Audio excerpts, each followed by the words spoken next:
Hi, my name is Anshul and I'm a rising junior at Silver Creek High School. So, for my project, I made a device that can detect cars and then using Raspberry Pi, which is a computer. I made this project because I'm interested in knowing what goes on in my driveway so that I can find out if anyone has arrived home, for example, such as my parents or friends. So before I talk about how this project works, I first want to talk about NanoNets, the service I used to help create my model. So using the service, I first uploaded about 100 pictures of cars to NanoNets, and then afterwards I myself annotated all 100 of those pictures, and trained the model to about 93% accuracy. So now for my project. So when I first start the program, the motion detector starts looking for motion. If motion is detected, then the Raspberry Pi camera, which is a camera that's attached to my Raspberry Pi, takes a picture. Then if then my model will look for cars in this photo. If there is no car detected, then the program just goes on. But however, if a car is detected, then the model will go into the picture and annotate where the car is and save it onto the Raspberry Pi.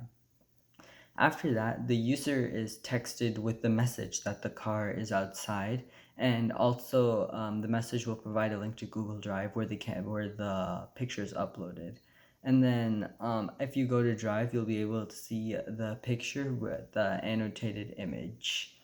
Okay, so now let me show you my model.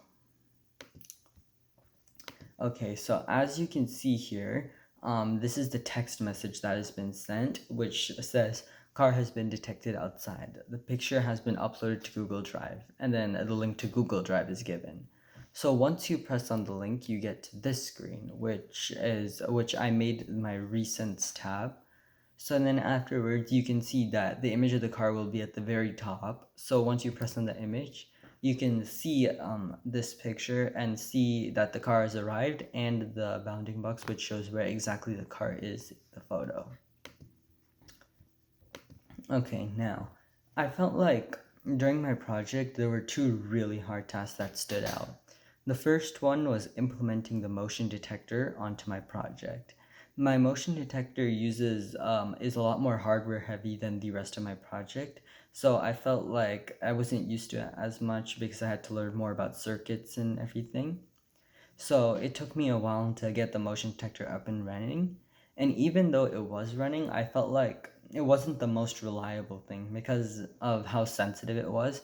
I had to spend a while, tinkering with its sensitivity, seeing what works best. Also, the other hard part of my project was to try and set up the Raspberry Pi camera in like a really good angle because the camera that the Raspberry Pi has is so thin, so I can't properly set it up. So to solve this problem, I got a cardboard box and made some cutouts for the motion detector, the camera, the power cable. So I'll show you the picture right here. This shows the outside view of the box, which has the camera and the motion detector sticking out in the perfect angle so that you can see the car. And you can also see the inside of the box where I use tape to help set everything up and put it in place.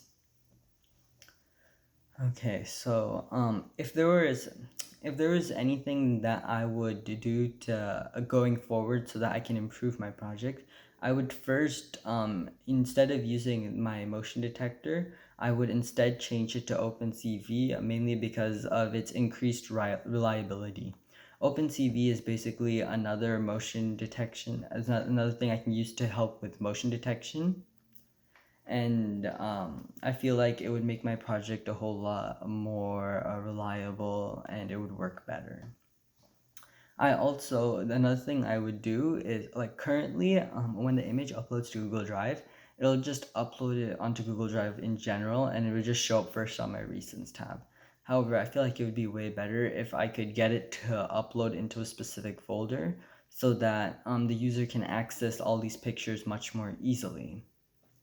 I also felt like Blue Stamp as for me as a person, Blue Stamp helped like get me more into the self-learning process so that I can use online I learned to use online more and the internet and all its resources. I also this previously I wasn't as much knowledgeable about engineering and I wasn't as curious, but after this I now know a lot more. I feel like I know a lot more and that I'm more curious about engineering and especially object detection after learning about all of its uses. With this project, I hope to develop more object detection models to help others, whether it be me or someone else. Thank you for listening to my presentation.